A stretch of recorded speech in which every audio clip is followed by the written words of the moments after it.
जय हिंद दोस्तों। एनआईए ने अपने चार्जशीट में हमास का नाम ले लिया है। अब पहलगाम अटैक के अंदर कुछ नए डिटेल्स आए हैं जो हमें ये बताती हैं कि इस समय तुर्की के साथ मिलके इस समय पाकिस्तान जो है हमास को पीओके के अंदर लेके आ रहा है एक्टिवली, और भारत के अंदर एक नया फ्रंट यहाँ खोलने की कोशिश कर रहा है। देखिए यहाँ पे हमास का प्लेबुक क्या है कि वो उनका एक सर्टन ब्लूप्रिंट है, सर्टन मेथोडोलॉजी है। उस चीज को लश्कर तैयबा और जैश ए मोहम्मद इस समय अडॉप्ट कर रहे हैं। इस चैनल में हमने कुछ महीने पहले बताया भी था कि हमास के लीडर्स पिछले 2 साल के अंदर पाकिस्तान के अंदर 8 बार आ चुके हैं और पीओके के अंदर आ चुके हैं स्पेशल गेस्ट बनके। और आज एनआईए ने हमास का हाथ कहा है पहलगाम अटैक के अंदर। एनआईए के चार्जशीट में लिखा है कि हमास के अल कसम ब्रिगेड का जो ब्लूप्रिंट पूरे मेथोडोलॉजी के अंदर है, टीआरएफ जो है टेरर अटैक में जो गोप्रो हीरो 12 ब्लैक कैमरा जो इस्तेमाल कर रहा था वो यूरोप में मैन्युफैक्चर हुआ था और चाइना के एक डिस्ट्रीब्यूटर डोंगवांग के अंदर उसने डिस्ट्रीब्यूट किया। चाइनीज गवर्नमेंट को एक इस समय रिक्वेस्ट भी भेजी गई है भारत के तरफ से उसके डिटेल्स ऑफ ओरिजिन को फाइंड आउट करने के लिए। United Nations Convention against transnational organised crime जो यूनाइटेड नेशंस की बॉडी है उसके द्वारा ये रिक्वेस्ट भेजी गई है। और इजराइल के डिफेंस फोर्सेस ने इसी टाइम पे पिछले कुछ महीनों में भारत के सरकार के ऊपर भारत एक रिक्वेस्ट भी भेजा है कि आप जो हैं आप हमास को टेरर ऑर्गेनाइजेशन घोषित कर दीजिए। और लश्कर तैयबा का के साथ जो हमास के टाइज है उसका एविडेंस भी इजराइल की सरकार ने भारत की सरकार को दिया था कुछ ही महीने पहले। ये चीज हमने डिस्कस भी किया था इस चैनल के अंदर, तो उसको आप कनेक्ट करके इस कंटेक्स्ट में देखिए कि यहाँ पे अब एनआईए ने अपनी चार्जशीट पे क्या कहा है। ये जो नाजी जहीर है ये चीफ गेस्ट बन के गुजरनवाला और बहुत सारे एरियाज में घूम रहा है पाकिस्तान के अंदर। इतना ही नहीं, पिछले साल कुछ टाइम पे ढाका के अंदर भी एक इवेंट हुआ था जहां पे लश्कर तैयबा, जैश ए मोहम्मद और हमास के लोग वहां पे थे। तो आपको क्या लगता है कमेंट में लिख के बताइए, भारत को हमास को टेरर ऑर्गेनाइजेशन घोषित करना चाहिए कि नहीं करना चाहिए हमारी सरकार को। देखिए इस समय डोमेस्टिक एंगल एक है कि भारत के अंदर बहुत सारे जो लोग हैं वो इजराइल के अगेंस्ट हैं, ऐसा भी एक बहुत बड़ा तबका है भारत के अंदर। तो उस डर से सरकार इस समय ये कदम नहीं उठा रही है। लेकिन अगर क्या हम एक टेरर अटैक का इस्तेमाल वेट कर रहे हैं यहाँ पे, क्योंकि प्लानिंग ये है कि पूरे भारत के अंदर मल्टीपल सिटीज के अंदर अक्टूबर 7 जैसी अटैक यहाँ पे कराया जाए। और दोस्तों ऑपरेशन शेरू वाली जो चल रहा है इस समय जम्मू के अंदर, उसके बारे में अगले वीडियो में हम डिस्कस करेंगे। उससे रिलेटेड कुछ नए डिटेल्स आ रहे हैं। और दोस्तों यूरोपियन यूनियन ने आज पाकिस्तान को अपनी जगह दिखा दी। काजा कालास जो इस समय इस्लामाबाद के अंदर है उसको लेके पाकिस्तानी बहुत कुछ बोल रहे थे कि देखो जी कैसे यूरोप भारत के साथ बैलेंस कर रहा है पाकिस्तान को। लेकिन आज कुछ ऐसी बात कही काजा कालास ने, आप सुन लीजिए। Community agree. उसने बेसिकली यहाँ पे क्या चल रहा है, जीएसपी प्लस नाम का एक मैकेनिज्म है जहां पे गरीब देश को एक बेनिफिट दिया जाता है यूरोपियन यूनियन के द्वारा, जहां पे 66% ऑफ प्रोडक्ट्स में टैरिफ जो है वो 0 कर दिया जाता है जीएसपी प्लस के अंदर। तो यहां पे पाकिस्तान जीएसपी प्लस के अंदर है यूरोपियन यूनियन के अंदर, और पाकिस्तान का 80% टेक्सटाइल का एक्सपोर्ट यूरोपियन यूनियन में जाता है। और आज काजा कालास ने यह कह दिया कि पाकिस्तान के अंदर जब तक ह्यूमन राइट्स वायलेशन ठीक नहीं करेंगे पाकिस्तानी, और 26 कंडीशंस रखे हैं, जी हां 26 कंडीशंस अगर पाकिस्तान मीट नहीं करेगा तो जीएसपी प्लस स्टेटस निकाल दिया जाएगा पाकिस्तान के तरफ से और पाकिस्तान का इसमें बहुत बड़ा नुकसान हो जाएगा। तो आप सुनिए क्या कहा है उसने। That we are not letting it go because UN Charter is very clear and there was a global response. We haven't had that global response for those crises that you have mentioned.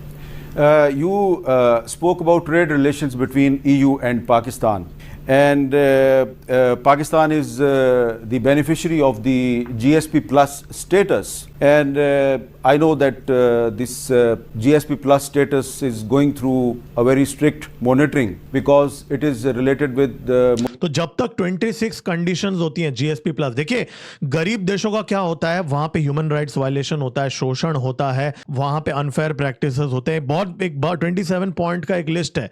Law and order खराब होता है, governance खराब होता है, public accountability नहीं होती, tax का एक परसेंटेज होता है उतना भी कलेक्ट नहीं होता। तो ये सब कैरेक्टरिस्टिक होते हैं एक फेल्ड स्टेट के लिए। और इन फेल्ड स्टेट्स को इकोनॉमिकली तो यूरोपियन यूनियन सपोर्ट करने के लिए तैयार है, लेकिन यूरोपियन यूनियन ये कह रहा है कि आप अगर ये 26 पॉइंट्स के अंदर खरे नहीं उतरे तो आपका जीएसपी प्लस स्टेटस निकाल दिया जाएगा और टैरिफ लगा दिया जाएगा। इसका मतलब जो टेक्सटाइल अब भारत से भी जा रहे हैं वो पूरा ज्यादा प्रिफर किया जाएगा, पाकिस्तान से कोई लेगा ही नहीं क्योंकि उनको टैरिफ लग जाएगा। More than 27 international conventions So what do you want from Pakistan to do for the extension of this GSP plus status? Yes, that is actually one of the elements that we were talking also with our counterparts today. Yes, this preferential access to our market is also conditional, and it is true that we have this report coming up in July, and then a question of renewal of these preferences. Pakistan is the biggest beneficiary of this kind of scheme in the world. So it's clearly in your interest, but also what is required, and you rightly mentioned, the conventions that have to be adopted, and mainly the issues of human rights that we need to see also improvement on, because these are the fundamental values that the European Union stands for, and as this renewal process also goes तो अमित मीर का मुंह देखने लायक था जब इसने human rights की बात की. via the European Parliament, they are always scrutinizing this in very intense format. So we were raising all these issues. What more can we do? तो ह्यूमन राइट्स एक ऐसा टूल होता है दोस्तों जहां पे वेस्ट के अंदर अगर आपको किसी भी देश को टारगेट करना है या उसके ऊपर दबाव डालना है, प्रेशर डालना है, वो चीज कराना है जो आप उनसे कराना चाहते हो, तो ह्यूमन राइट्स का इस्तेमाल किया जाता है. अब आप यूरोपियन यूनियन की हिपोक्रेसी देखिए, उनके रिलेशंस तो सिर्फ ऐसे ऐसे देशों के साथ है, मिडिल ईस्ट के साथ, जहां पे डिक्टेटरशिप है, ह्यूमन राइट्स का कोई नामो निशान भी नहीं है. राइट, तो ये सेलेक्टिव चीज होता है ह्यूमन राइट्स. अब पाकिस्तान को अचानक ह्यूमन राइट्स की लेक्चर क्यों दी जा रही है यूरोपियन यूनियन के द्वारा? राइट, वो इसलिए दी जा रही है कि बलोचिस्तान के अंदर इस समय आउट ऑफ कंट्रोल है, वो ह्यूमन राइट्स वायलेशन हो रहे हैं, केपीके के अंदर हो रहे हैं, और ऊपर से अफगानिस्तान के अंदर इस समय बेफालतू में आसिम मुनीर बॉम्बिंग कर रहा है. तो इन सारी चीजों को इस समय जो वेस्ट जो है पाकिस्तान के ऊपर कहीं ना कहीं एक डंडा दे रहा है कि ये चीज भी आप ठीक करो ना करो, वो तो चलो आपका लुकआउट है, लेकिन अगर हमसे बेनिफिट चाहिए तो ये चीजें आपको करनी पड़ेगी. और कहीं ना कहीं यहां पे भारत के साथ जो फ्री ट्रेड एग्रीमेंट है यूरोपियन यूनियन का, उसको पाकिस्तान के ऊपर बहुत बड़ा हिट लगने वाला है. मैं आपको याद दिला दूं, कंगलो का भी यहां पे है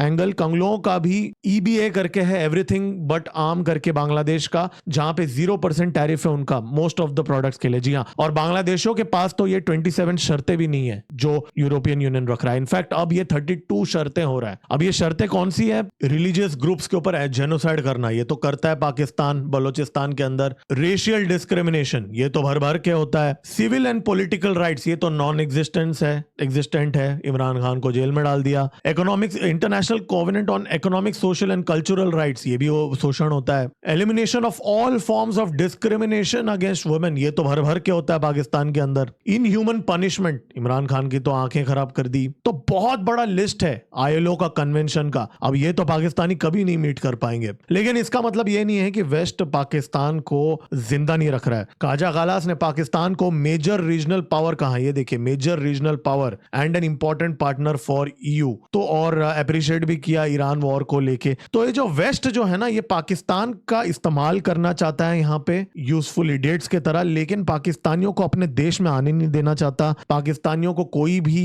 फाइनेंशियल असिस्टेंस ज्यादा कुछ देना नहीं चाहता, सिर्फ इतना देना चाहता है कि ICU के अंदर जिंदा रखें, पाकिस्तान का इस्तेमाल करके टिश्यू पेपर या जो भी है टॉयलेट पेपर जो उनका डिफेंस मिनिस्टर बोलता है इश्यू करके फेंक दें. और आसिम मुनीर के साथ भी इसकी मीटिंग हुई यहाँ पे. और देखिए, अगर आपको ये लग रहा है कि ये बहुत अजीब बात है, एक तरफ भारत के साथ ये चीजें चल रही हैं और यहाँ पे टेरर स्टेट को ये क्यों किया जा रहा है, देखिए ये सेम प्लेबुक यूरोप का रहा है, इवन गाजा के अंदर भी. या आप अगर देख लें, वहां पे जो हमास है, हमास को जरूर यूरोपियन यूनियन ने टेररिस्ट ऑर्गेनाइजेशन घोषित किया है, लेकिन बार बार इजराइल को क्रिटिसाइज किया जाता है. तो वहां पे कहीं ना कहीं प्रेशर पॉइंट रखा जाता है, एक वेस्टर्न डीप स्टेट बोल लीजिए या आप जो कुछ भी बोल लीजिए. और तुर्की जो है वो भी इजराइल के पास जो रीजन है वहां पे हमास को सपोर्ट करता है. तो अब आप इसको पहले अपडेट से पहले खबर जो हमने डिस्कस किया था उससे अगर आप कनेक्ट करके देखेंगे तो यहाँ पे एक कॉमन प्लेयर दिखता है तुर्की, जो इन चीजों को फैसिलिटेट करता है, टेरर को ग्लोबली. और वेस्ट जो है, चाहे वो अमेरिका हो या यूरोपियन यूनियन हो, वो जैसे इजराइल को सपोर्ट करता है वैसे ही आगे जाके ठुकाई करने के लिए भारत को भी सपोर्ट करने का नाटक करेगा. लेकिन यहाँ पे ये एक हिपोक्रेसी वेस्टर्न हिपोक्रेसी ये एक फैक्ट है जिसके साथ हमें रहना पड़ेगा और डील करना पड़ेगा। दोस्तों लाइक का बटन दबा दीजिए और सब्सक्राइब का बटन दबा दीजिए। लाइक का बटन जरूर दबाइए क्योंकि ऐसे वीडियोस पे बहुत कम लाइक आते हैं जहां पे आपको हम एक क्लियर पर्सपेक्टिव देने की कोशिश करते हैं, ज्यादा बड़ा चढ़ा के नहीं बोलते। इस चैनल में हम जियोपॉलिटिक्स और नेशनल सिक्योरिटी के डिस्कशंस करते हैं। इसके लिए लाइक का बटन दबा दीजिए और सब्सक्राइब का बटन दबा दीजिए और आप कमेंट्स में लिख के बताइए कि क्या भारत को हमास को टेरर ऑर्गेनाइजेशन घोषित करना चाहिए कि नहीं करना चाहिए। तुरंत मिलते हैं अगले वीडियो में। मेरा नाम है गिरीश और आप देख रहे हैं जियोपॉलिटिक्स। जय हिंद, भारत माता की जय।